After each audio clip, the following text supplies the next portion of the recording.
तर आज आपण आपला न्यू टॉपिक स्टार्ट करतोय तो म्हणजे manganese and its enzyme. Firstly manganese बद्दल सम बेसिक पॉइंट्स बघूया. त्याच्यामध्ये फर्स्ट असेल atomic number. Its atomic number is 25. It is having molecular weight 54 and 54.93. Then most important point, the biologically important oxidation state of manganese. याच्यावरती question असतो तर what is the biologically important oxidation state of manganese, तर ती आहे +2. Then deficiency. आता डेफिशियन्सीमुळे कोणते diseases होतात तर त्याच्यामध्ये आहे इम्पेअर्ड ग्रोथ, म्हणजे प्रॉपर ग्रोथ होत नाही त्याला म्हणतात impaired growth. Then impaired reproductive function,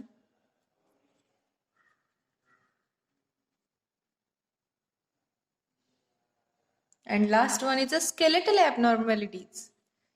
skeletal abnormalities म्हणजे काय बरं, तर बोनमध्ये ॲक्च्युली जो की बोनमध्ये ॲबनॉर्मॅलिटीज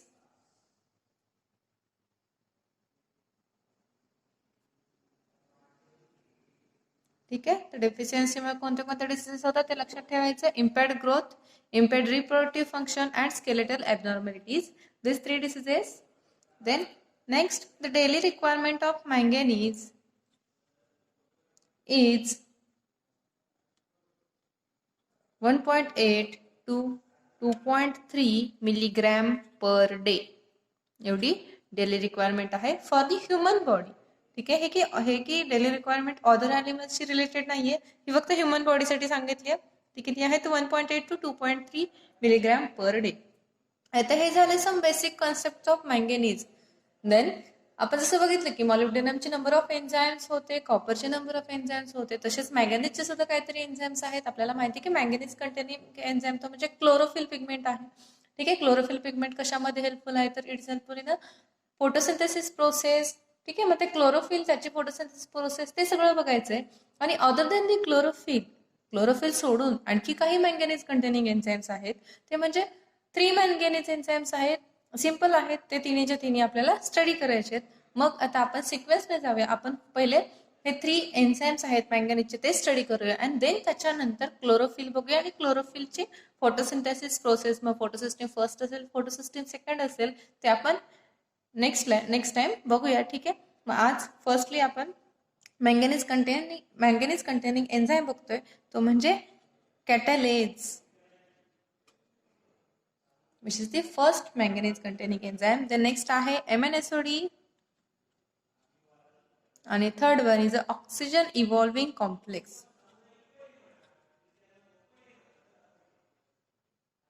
ऑक्सिजन इव्हॉल्विंग कॉम्प्लेक्स. ठीक आहे. तर या तिन्ही मधला आज आपण फर्स्ट बघूया कॅटालेज एन्झाइम. आता आपण ॲज ऑलवेज नेहमी एखादा एन्झाइम स्टडी करताना काय करतो, फर्स्टली त्याचा ऑकरन्स बघतो, देन त्याचं स्ट्रक्चर, त्याचं फंक्शन आणि फायनल त्याची जनरल रिॲक्शन काही एन्झाइम मध्ये असते, त्याची असेल तर रिॲक्शन बघतो आणि रिॲक्शनचं मेकॅनिझम. ठीक आहे. मग फर्स्टली कॅटालेज एन्झाइमचा ऑकरन्स बघूया. आता हे मॅंगनीज कंटेनिंग कॅटालेज एन्झाइम हे बॅक्टेरियामध्ये प्रेझेंट असतं, देन प्लांट्समध्ये, and it is also present in the animal body. ॲनिमल्समध्ये सुद्धा हे एन्झाइम प्रेझेंट आहे. देन याचं स्ट्रक्चर, आता स्ट्रक्चर काय तुम्हाला इथं दिलं नाहीये की कॅटालेज एन्झाइमचं ऍक्च्युअल स्ट्रक्चर कसं असतं. याच्यामध्ये फक्त सांगितलं की याच्यामध्ये it contains the 2Mn at its active site. ठीक आहे. मी पुढे जेव्हा तुम्हाला याची रिॲक्शन मेकॅनिझम सांगेल तेव्हा तुम्ही बघाल की त्याच्यामध्ये एक कॅटालेज कॉम्प्लेक्स ड्रॉ केला आणि त्याची फर्दर रिॲक्शन शो केली. मग ते कॅटालेजचा जो कॉम्प्लेक्स आहे तेच या कॅटालेजचं स्ट्रक्चर आहे आणि त्या स्ट्रक्चरमध्ये 2Mn मॉलिक्युल्स प्रेझेंट आहेत. ठीक आहे. हे झालं स्ट्रक्चर ऑफ कॅटालेज एन्झाइम. देन बघूया फंक्शन.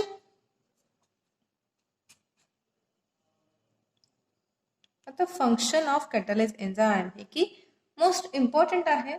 तर याचं फंक्शन असं आहे की it protect the organisms from deleterious effect of O2, H2O2 and superoxide. Superoxide म्हणजे काय असतं? O2 containing one negative charge and it also contains one of the free radical. त्यालाच म्हणतो आपण superoxide. ठीक आहे. तर याचं फंक्शन काय आहे तर it protect the animals or organism from the deleterious effect of O2, H2O2 and superoxide. Deleterious effect म्हणजे हार्मफुल इफेक्ट. काय होतं जर बॉडीमधलं ऑक्सिजन सुपरऑक्साइड आणि हायड्रोजन पेरॉक्साइड, आता ह्याचे हे जे सगळे जे तिन्हीच्या तिन्ही दिलेत त्याचे रिड्युस्ड फॉर्म, हा पॉइंट इम्पॉर्टंट आहे की reduced it can protect the organism from reduced form of O2, H2O2 and superoxide. ह्या सगळ्याचे जे रिड्युस्ड फॉर्म आहेत जे की ह्युमन बॉडीमध्ये प्रेझेंट असतील, ॲनिमलमध्ये प्रेझेंट असतील, त्याच्यासाठी हार्मफुल आहे, त्या बॉडीसाठी हार्मफुल आहे. ते काय करतात तर जर ह्याच्या रिड्युस्ड फॉर्म मधले ऑक्सिजन, हायड्रोजन पेरॉक्साइड आणि सुपरऑक्साइड याचं जर कॉन्सन्ट्रेशन इन्क्रीज झालं तर त्याच्यामुळे काय होतं तर त्याच्यामुळे इट कॅन ते डॅमेज करतात टू दी सेल्सला डॅमेज करतात, प्रोटीन मॉलिक्यूलला डॅमेज करतात आणि DNA मॉलिक्यूलला सुद्धा, जे की सेल्समध्ये प्रोटीन आणि DNA प्रेझेंट असतात, ह्या तिन्हीला डॅमेज करण्याचं काम करतात reduced form of oxygen, hydrogen peroxide आणि सुपरऑक्साइड. ठीक आहे. मग हे डॅमेज होऊ नये यासाठी प्रोटेक्ट करतं. यासाठी प्रोटेक्ट कोण करतं तर कॅटॅलेज एन्झाईम ह्या reduced form of this 3 molecules पासून प्रोटेक्ट करते टू दी ॲनिमल बॉडी किंवा बॅक्टेरिया बॉडी और प्लांट बॉडी असं म्हणू शकतो आपण. ठीक आहे. हे झालं first function of this enzyme. Then second function आहे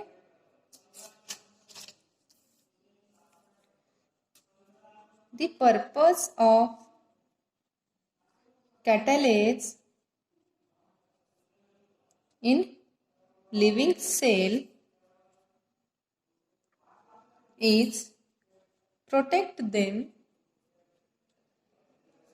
from oxidative damage.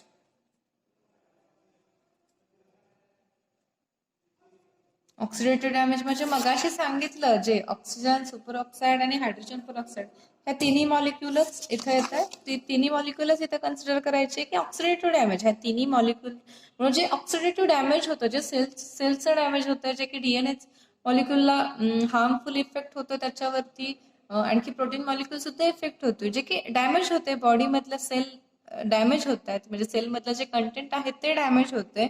त्या डॅमेज पासून लिव्हिंग सेल्सला प्रोटेक्ट करण्याचं काम कोण करते तर कॅटॅलेज एन्झाईम करते. ठीक आहे. सिम्पली असं समजा की सपोज लिव्हिंग सेल आहे, आता बॉडीमध्ये माहिती आहे नंबर ऑफ सेल्स असतील, cells are composed of a protein molecules असतील, त्याच्यामध्ये न्यूक्लियस असतं, न्यूक्लियसमध्ये DNA, RNA प्रेझेंट असतात माहिती आहे.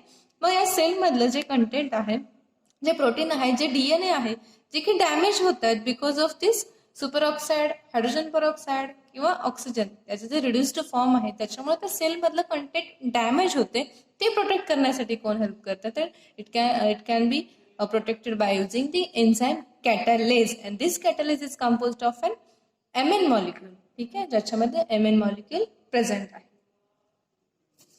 These are the 2 functions of catalase enzyme. आता फंक्शन झालं, फंक्शन नंतर आपण ह्याची एक रिॲक्शन बघूया. तर रिॲक्शन मध्ये काय सांगितलंय तर इट कॅन बी, आता हे जे जसं मी मगाशी सांगितलं तर प्रोटेक्ट करते म्हणजे काय करते तर कॅटॅलिस्ट काहीतरी त्याचे मॉलिक्युल्स आहेत, जे सुपरऑक्साइड मॉलिक्युल्स असतील किंवा हायड्रोजन पेरॉक्साइड असेल, त्याचं कन्व्हर्जन करेल कुठल्या तरी मॉलिक्युल्स मध्ये, जे की मॉलिक्युल आपल्या बॉडीला हार्म करणार नाहीत. मग इथं काय होतं, जे हायड्रोजन पेरॉक्साइड आहे H2O2 याचं कन्व्हर्जन करतो, कॅटॅलिस्ट कन्व्हर्जन करतोय to the 2 molecules of water आणि 1 molecule of a dioxygen. Protect करते म्हणजेच काय करते तर त्याचं कन्व्हर्जन करते अशा मॉलिक्युल्स मध्ये ज्या मॉलिक्युलमुळे बॉडीला हार्म होणार नाही. मग याच्यामध्ये बघा इथं वॉटर मॉलिक्युल आणि ऑक्सिजन माहिती आहे की ह्युमन बॉडीसाठी किंवा ॲनिमलच्या बॉडीसाठी किंवा प्लांटच्या बॉडीसाठी वॉटर किती नेसेसरी आहे आणि ऑक्सिजन सुद्धा किती नेसेसरी आहे ते आपल्याला माहिती आहे. म्हणून कन्वर्ट करते हायड्रोजन पेरॉक्साइडला to the water and oxygen. ठीक आहे. ही झाली general reaction of this catalase enzyme. Then याचं रिॲक्शन मेकॅनिझम बघूया. आता आपला कॅटॅलिस्ट ड्रॉ करायचा आहे. Mn+2, इथं Mn+2 bound to 3 oxygen molecule, इथं पण 3 ऑक्सिजन मॉलिक्युल्स. ठीक आहे, याला एक H2O मॉलिक्यूल बाउंड आहे. देन इथं एक बेस प्रेझेंट आहे with lone pair of electron. ठीक आहे, जी की लोन पेअर तो इझिली डोनेट करू शकतो. मग सगळ्यात फर्स्टली काय होतं, तर firstly 2 molecule of H2O form होतात. कशापासून? फ्रॉम हायड्रोजन परऑक्साईड पासून. मग फर्स्टली ऍडिशन कशाचे होईल? हायड्रोजन परऑक्साईडचे ऍडिशन होईल H2O2. मग H2O2 जर आपण असं समजूया की याच्यामध्ये 2H+ आयन्स आहेत आणि 2 ऑफ ऑक्सिजन मॉलिक्यूल आहेत. मग इथं काय होते, हा H2O2 इथं Ml ला अटॅक करतोय आणि हे वॉटर मॉलिक्यूल लॉस होतोय. म्हणजे इथला वॉटर मॉलिक्यूल तर लॉस झाला. ठीक आहे, त्यासोबतच काय होतं, याच्यामधले जे 2 प्रोटॉन्स आहेत त्याच्यामधला एक प्रोटॉन हा बेस अब्स्ट्रॅक्ट करतो आणि रिमेनिंग एक प्रोटॉन आणि 2 ऑक्सिजन मॉलिक्यूल इथं Mn ला बाउंड होत आहेत. म्हणजे इथं स्ट्रक्चर कसं होईल, Mn 2 oxygen molecules plus 1 proton आणि ह्या बेसकडे एक H+ अब्स्ट्रॅक्ट केला बेसनी, हा असं स्ट्रक्चर होईल. मग इथं oxygen oxygen oxygen again Mn plus 2 3 oxygen and this is the structure. ठीक आहे, तर मग रिॲक्शन मध्ये बघितलं होतं आपण की 2 वॉटर मॉलिक्यूल लॉस होत आहेत. 2 वॉटर मॉलिक्यूल मधला एक तर वॉटर मॉलिक्यूल इथे गेला, आता आणखी एक वॉटर मॉलिक्यूल लॉस होतो या स्टेजला. मग याच्यामध्ये काय होतं, हा आणि ऍब्स्ट्रॅक्ट केलेला हा H+ आणि हा जो आहे हा OH हा as a water molecule H+ आणि OH म्हणजे काय झाला, एक H2O मॉलिक्यूल लॉस होतोय. त्यासोबतच काय होतं, हा OH मधला बॉन्ड ब्रेक होऊन या Mn सोबत बॉन्ड फॉर्म होतोय. मग स्ट्रक्चर कसं होईल, Mn आणि ह्या Mn आणि या Mn मध्ये एक ऑक्सिजन ब्रिज फॉर्म होतोय. इथं ऑक्सिडेशन स्टेट +2 होती, आता ऑक्सिडेशन स्टेट +3 झाली. देन ऑक्सिजन इथले खालचे ऍज इट इज. ठीक आहे, आणि बेसनी प्रोटॉन डोनेट केला म्हणजे बेसकडे again lone pair as it is होईल. This is the structure, this is the final structure. Then आता यानंतर 2 वॉटर मॉलिक्यूल तर लॉस झाले. आता काय करायचंय, आपल्याला माहिती आहे की रिॲक्शन मध्ये H2O2 पासून काय होतंय 2 ऑफ H2O प्लस O2. ठीक आहे, 2 वॉटर मॉलिक्यूल तर लॉस झाले. आता काय लॉस होईल नेक्स्ट स्टेजला, तर ऑक्सिजन मॉलिक्यूल लॉस होईल.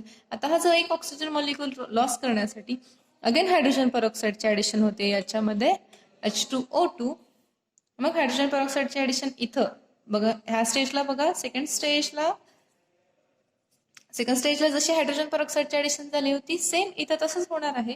इथं सुद्धा Mn oxygen oxygen oxygen Mn +3, इथं पण +3 ऑक्सिजन ऑक्सिजन ऑक्सिजन. ठीक आहे, आणि इथं सुद्धा अगेन हायड्रोजन परऑक्साईडची ऍडिशन कशी होईल, तर एक H+ आयन बेस ऍब्स्ट्रॅक्ट करेल म्हणजे बेस ऑफ H+ होईल.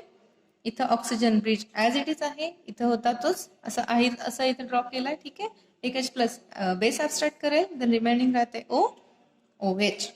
ठीक आहे, this is the final structure, fourth structure of this reaction mechanism. आणि शेवटच्या स्टेजला काय होतं, तर शेवटच्या स्टेजला एक O2 मॉलिक्यूल लॉस होतो. तर हा O2 कुठून लॉस होईल, तर हा एक ऑक्सिजन आणि हा एक ऑक्सिजन म्हणजे हा 1 नंबरचा ऑक्सिजन आणि हा सेकंड ऑक्सिजन, हे 2 ऑक्सिजन मॉलिक्यूल लॉस होत आहेत. त्यासोबतच हा जो बेसने ऍब्स्ट्रॅक्ट केलेला H+ आहे तो H+ इकडं खाली ह्या OH कडे जातोय. मग बेसकडे अगेन बेसकडे लोन पेअर येईल आणि इथं काय होईल, H हे 2 H+, 2 हायड्रोजन आयन, हा एक H+ आणि हा एक H आणि O म्हणजे काय झालं H2O Mn. आता इथला ऑक्सिजन लॉस झालाय म्हणजे इथं ब्रिज असेल का, नाही.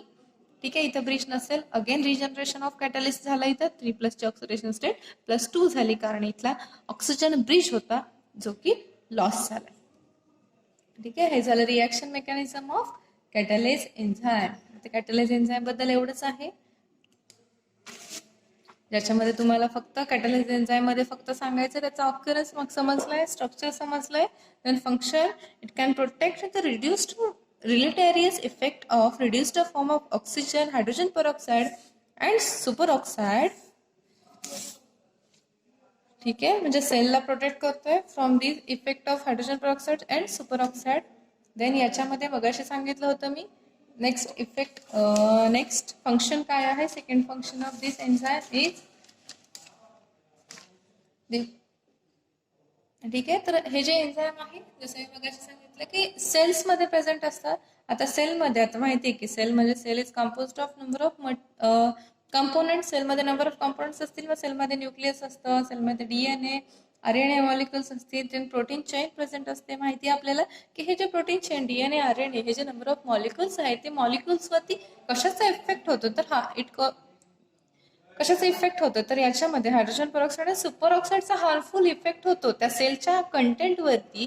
मग तो हार्मफुल इफेक्ट रिड्यूस करण्यासाठी कोण हेल्प करते, तो हेल्प किंवा त्या हार्मफुल इफेक्ट पासून प्रोटेक्ट कोण करते सेलला, तर कॅटॅलिस एन्झाईम प्रोटेक्ट करतोय. ठीक आहे, हे झालं फंक्शन ऑफ कॅटॅलिस एन्झाईम. देन बघा मग अशी बघितलं रिॲक्शन मेकॅनिझम समजला असेल. इझी आहे, जास्त काही टफ नाही, प्रॅक्टिस केली तर तुम्हाला लगेच समजून जाईल. ठीक आहे, this is all about the catalase enzyme. Next लेक्चरला आपण MnSOD आणि ऑक्सिजन इव्हॉल्विंग कॉम्प्लेक्सेस बघणार आहोत. थँक्यू.